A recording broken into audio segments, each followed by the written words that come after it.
Assalamualaikum warahmatullahi wabarakatuh. Terima kasih sudah klik video ini and welcome back to my channel. Nah, aku mau tanya nih, siapa di antara kalian yang suka buka pintu tengah malam? Atau mendengar suara ketukan-ketukan pintu mungkin di tengah malam tanpa ada seseorang dulu nih yang janjian sama kalian. Terus dengan segala kepolosan yang kamu miliki, kamu langsung membuka pintunya. Hati-hati, jangan sampai yang bertamu itu bukan manusia loh. Seperti cerita di malam Jumat ini, yang tentunya sebuah cerita misteri yang mungkin menguji nyali kalian. Tapi sebelum kita masuk ke ceritanya, kalian klik subscribe-nya dulu dan aktifkan lonceng notifikasinya ya. Kalau sudah, mari kita mulai cekidot.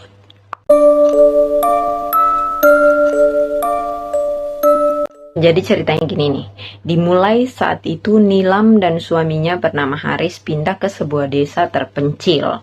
Saking terpencilnya tuh sampai-sampai desa itu tidak ada tertera di Google Maps. Nah, desa itu adalah desa kelahiran dari Haris suaminya. Tapi di masa kecilnya itu tuh sebenarnya Nilam pernah juga tinggal di desa itu, karena tepatnya saat itu saat masih SD sampai tamat SMA tuh keluarganya Nilam, kedua orang tuanya itu mengolah persawahan yang sangat luas di sana milik bapaknya Nilam. Tapi semenjak bapaknya Nilam itu meninggal, Nilam itu dipindahkan ke kota sekalian juga melanjutkan kuliahnya. Nah, saat masih sekolah di desa itu tuh Nilam itu sudah berpacaran dengan Haris, suaminya itu. Tapi karena Nilam itu pindah ke kota, mereka itu jadi LDRan. Sampai suatu saat itu Nilam sudah lulus kuliah. Dan kebetulan Haris juga sudah bekerja di sebuah PT yang ada di kota tempat kuliahnya Nilam itu. Nah, jadi hubungan LDR antara Nilam dan Haris ini pun berakhir karena Haris juga sudah datang melamar Nilam, mempersunting Nilam dan menjadikan dia istri, ibu dari seluruh anak-anaknya. Rencananya sih gitu ya kan. Nah, 2 tahun setelah menikah, Haris itu memutuskan untuk pindah pekerjaan di sebuah pabrik yang kebetulan letaknya itu ada di desa seberang desa mereka. Hingga akhirnya Nilam juga ikut dibawa pindah ke desanya Haris, ke desa lamanya mereka itu loh. Nah, di desa itu hanya tinggal kakaknya si Haris saja nih sendiri, karena kedua orang tuanya Haris juga sudah lama meninggal. Nah, hari berganti akhirnya Haris dan Nilam pindahlah kan ke desa. Suasana desa yang masih seperti yang dulu, masih didominasi dengan hutan dan juga jarak antara rumah bertetangga itu jauh, paling dekat itu ya 200 meter lah ya.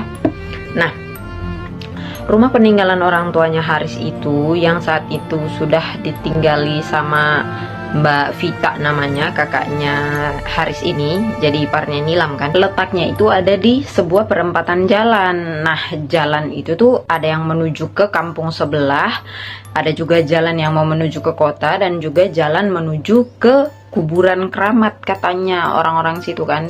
Dikeramatkan lah itu kuburan yang kebetulan juga berbatasan langsung dengan hutan yang angker. Nah, serta ada satu jalan setapak yang langsung menuju ke area rumahnya Haris dan Nilam itu tinggali.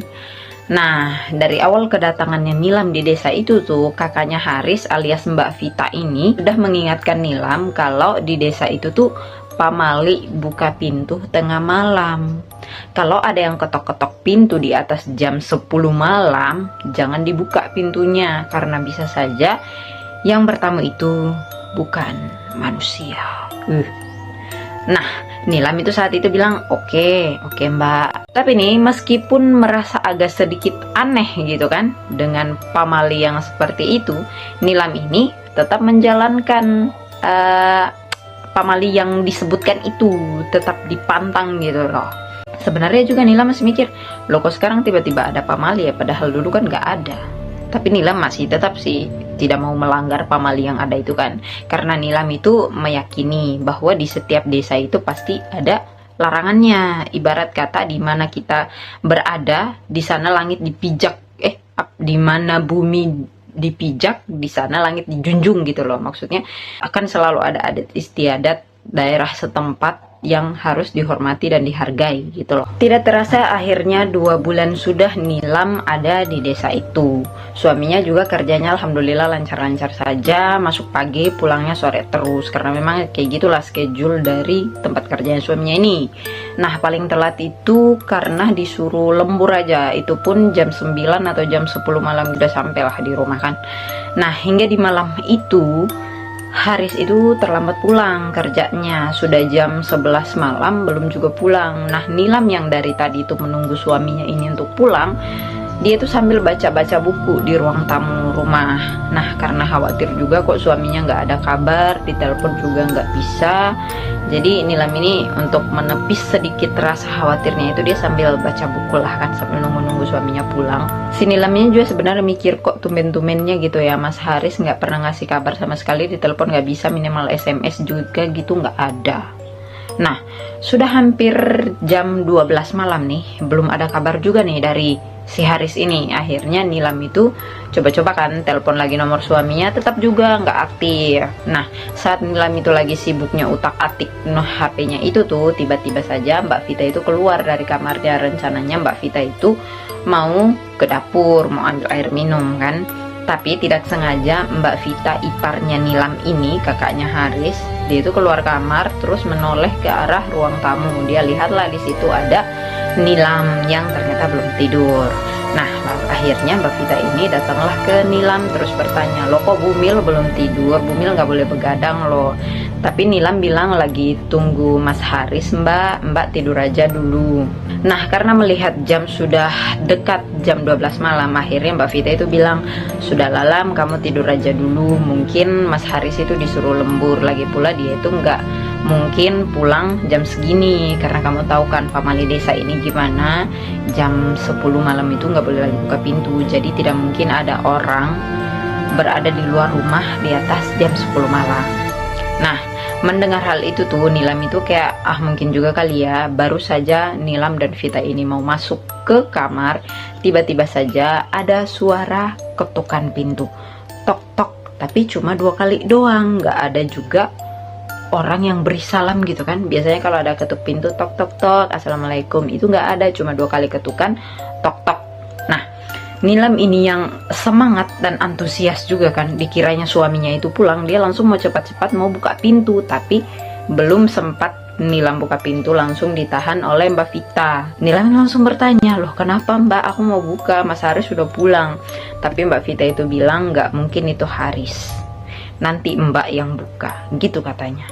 Akhirnya Nilam mempersilahkan Mbak Vita buat bukain pintu, tetapi sebelum buka pintu itu Mbak Vita menyempatkan diri mengambil sebuah pecahan cermin yang kebetulan ada di laci meja ruang tamu. Nah Mbak Vita ambil pecahan cermin itu, terus dia jalan ke arah jendela dekat pintu. Nah saat itu Mbak Vita membuka sedikit horden yang menutupi jendela itu, terus dia arahkan cermin itu ke arah luar agak ke samping sampai terlihat kondisi di depan pintu yang bagian luar itu.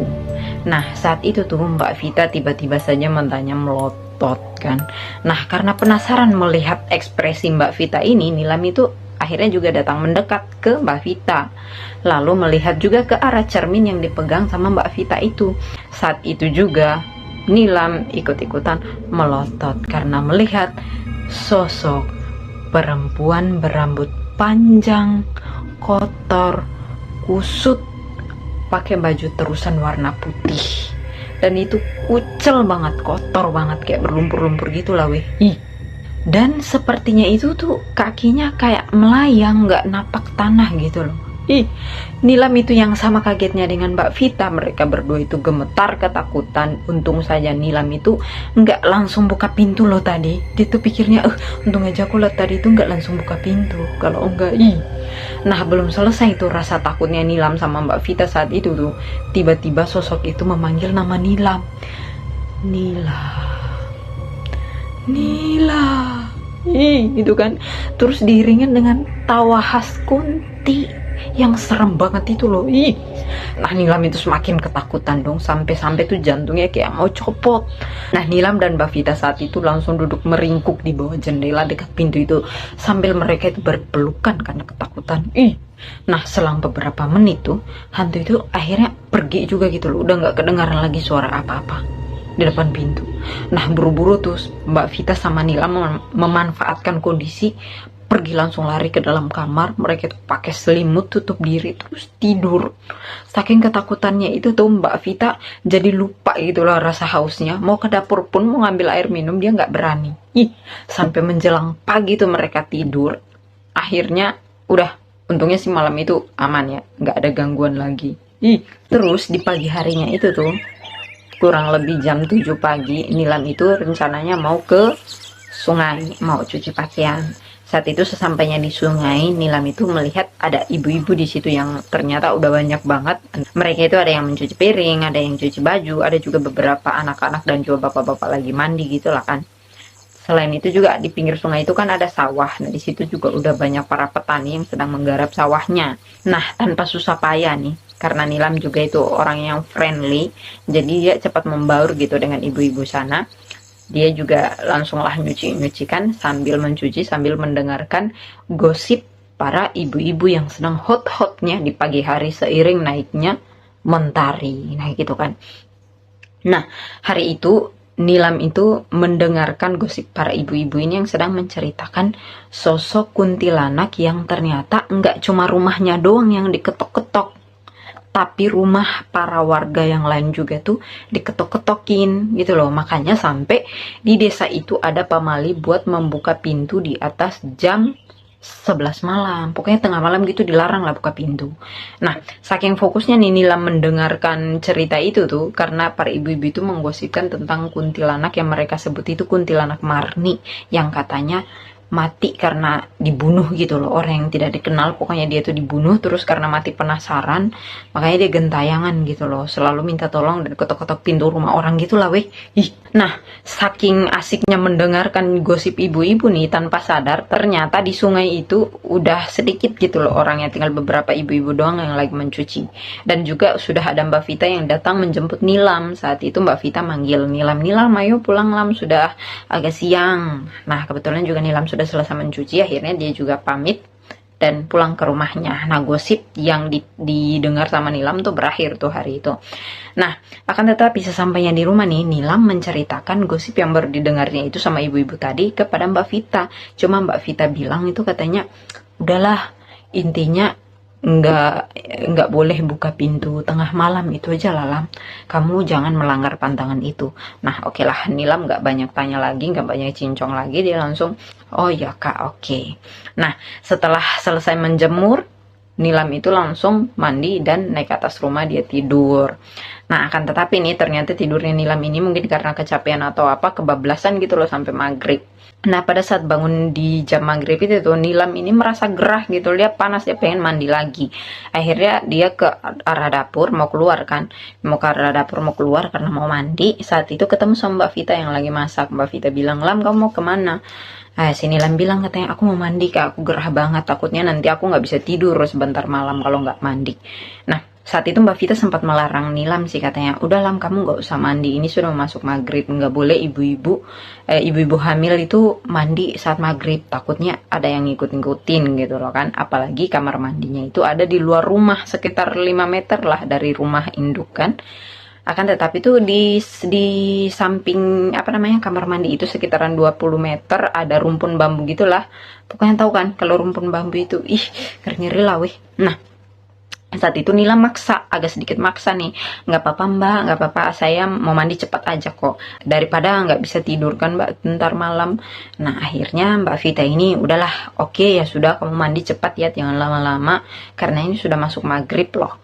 Nah, akhirnya Nilam keluarlah rumahan, dia buka pintu, terus ditutup kembali itu sama Mbak Vita pintu dapurnya, sementara Nilam langsung masuk ke kamar mandi. Setelah mandi, Nilam itu kembali lagi ke dalam rumah. Pada saat dia mau buka pintu dapur tuh, Nilam ini tanpa sengaja matanya itu melirik ke arah rumpun bambu yang ada di samping kamar mandi itu, yang 20 meter dari kamar mandi itu, dia melirik di situ. dia melihat ada sosok perempuan yang penampilannya itu mirip dengan perempuan yang tadi malam ngetok-ngetok pintu itu. Makanya dia di situ ketakutan, dia langsung buka pintu, masuk dalam rumah terus banting pintu.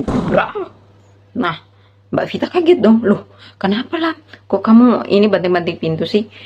Dengan gemetarnya nih, Nilam itu bilang, yang tadi malam ketok pintu kak. Mbak Vita itu langsung bilang, tuh kan saya udah bilangin jangan mandi maghrib, tapi kamu maksa. Udah sana-sana cepat kamu ke kamar, kamu ganti baju. Dia tidak akan bisa masuk ke dalam rumah kalau tuan rumah nggak buka pintu. Gitu katanya. Iya, agak seram-seram juga ya. Nah, terus setelah Nilam itu masuklah ke dalam kamarnya, dia itu gantian, ganti baju, sambil ganti baju dia tuh mikir-mikir kok suaminya dari semalam gak ada kabar, yang gak pulang-pulang juga, kenapa gitu loh kan. Nah, sekitaran jam 7 tuh, kurang lebih jam 7 lewat 5 gitu kan, terdengarlah tuh ketukan pintu lagi di depan sana, di pintu utama gitu kan. Tapi saat itu Mbak Vita yang pergi kan, dia lihatnya jam, oh baru jam 7 lewat 5, boleh lah kan buka pintu. Dia lihat dulu di jendela pakai cermin lagi tuh, Mbak Vita kan seperti biasa yang kayak tadi malam itu dia lihat, di situ dia lihatnya Haris. Nah, dia bukalah pintu kan. Nah, di situ Nilam yang udah selesai pakai baju tuh dia keluar juga, keluar kamar, terus dia menengok ke arah depan. Dia tanya, Mbak Vita siapa Mbak? Mbak Vita bilang katanya suamimu sudah pulang. Nah, cepat-cepat tuh Nilam pergi ke suaminya. Terus dia bilang, Mas kok semalaman gak ada kabar sih, kemana aja? Nah, terus saat itu Haris bilang, maaf semalam aku nggak kasih kabar, soalnya aku disuruh lembur dan HP ku juga lobet, tidak bawa cas, makanya di pabrik aku nginap semalam, dan juga karena besoknya masuk pagi, jadi ya udahlah tidur aja kan di pabrik daripada pulang balik lagi pula udah nggak bisa pulang kalau di atas jam 10 malam. Nah, gitu. Nah, mendengar penuturan suaminya itu tuh Nilam itu langsung bilang, oh iya mas. Nah, disambung nih sama si Nilam cerita soal yang kejadian semalam itu ada yang ketok pintu. Nah, lagi asik-asiknya si Nilam ini cerita soal yang semalam nih, ternyata Haris itu malah tidur. Jadi si Nilam itu cerita sendiri, entah Haris itu dengar cerita Nilam atau enggak. Kesel dong Nilam, dia lihat dia juga dijajak cerita malah tidur. Tapi karena dipikir juga mungkin dia kelelahan ya, suaminya kelelahan itu kecapean, akhirnya udah Nilam juga ikutan tidur. Nah, saat tidur itu tuh, di saat udah lewat jam 12 malam gitulah pokoknya, sekitaran tengah malam, Nilam itu tiba-tiba kebangun. Dia ngeh kalau ada yang ketokin pintu, tapi bukan cuma pintu doang, dinding rumah, jendela diketok secara bersamaan gitu weh.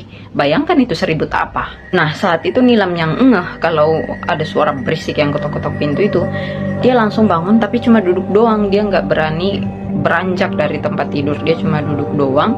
Terus dia kayak ngelihat dalam kamar gitu, memperhatikan dalam kamar. Dia lihat jam dinding sudah setengah satu malam gitu kan. Nah, saat dia sedang memperhatikan jam itu tuh, Nilam itu tanpa sengaja nih melihat sesosok wanita yang sedang berdiri di dekat lemari. Tapi saat itu masih membelakangi Nilam. Dia lihat dengan sosok yang sama seperti dilihatnya di bambu tadi. Berarti itu sosok yang semalam itu ketok pintu dong. Iya kan? Tapi lebih kagetnya lagi, Nilam nih secara tiba-tiba sosok itu langsung berbalik badan menghadap ke Nilam dengan kondisi yang sangat-sangat menyeramkan. Mau tau nggak? Mulutnya itu sobek sampai sini nih, sampai sampai telinga. Terus lidahnya itu keluar sampai banyak banget darah-darahnya itu. Nilam itu antara jijik, takut, serem, pokoknya mengerikan. Sampai itu dia teriak kencang, saking kencangnya teriakannya itu, iparnya sama suaminya itu kebangun, tanya kamu kenapa. Nah, di waktu yang bersamaan tuh Mbak Vita masuk ke kamarnya Haris dan Nilam ini, gebrak, dia langsung main tabrak aja tuh pintu. Dia buka terus dia tanya, Nilam kamu kenapa teriak-teriak? Nilam itu langsung ngomong tapi kayak terbata-bata gitu loh, karena ketakutan, gemetar. Dia bilang katanya, mbak, sosok yang semalam mbak, sosok yang semalam. Mbak Vita itu langsung kayak takut, gemetar juga, katanya mana. Tapi saat itu memang di dalam kamar itu udah nggak ada siapa-siapa lagi. Haris pun juga melihat udah nggak ada siapa-siapa kok. Ngeri kan? Nah, akhirnya tuh Mbak Vita bilang, udah kalian tidur aja kembali, kita tidur bertiga malam ini dalam kamarmu. Akhirnya malam itu Nilam, Haris, sama Mbak Viti itu tidur bertiga lah di kamarnya Nilam itu kan. Daripada takut si Nilam itu ngelihat hal-hal yang aneh lagi. Ih, ngeri sekali. Kalian ada nggak yang pernah mengalami hal serupa? Atau hal yang semacam inilah? Atau pernah ketemu dengan sosok-sosok yang tak kasat mata? Kalian bisa ceritakan di kolom komentar di bawah ya. Cukup sekian dulu cerita horor kali ini. Sampai jumpa di cerita-cerita horor berikutnya. Karena masih banyak lagi cerita-cerita horor yang bakalan saya ceritakan kepada kalian. Tetapi sebelum itu, kalian harus mensubscribe dulu channel ini dan aktifkan lonceng notifikasinya. Supaya enak lah, begitulah ceritanya lah ya. Kayak gitu-gitulah, berteman lah kita, weh. Nah, ini tuh bukan mengemis subscribe ya, tapi cenderung lebih ke perintah kalian subscribe lah, weh. Oke, bye-bye.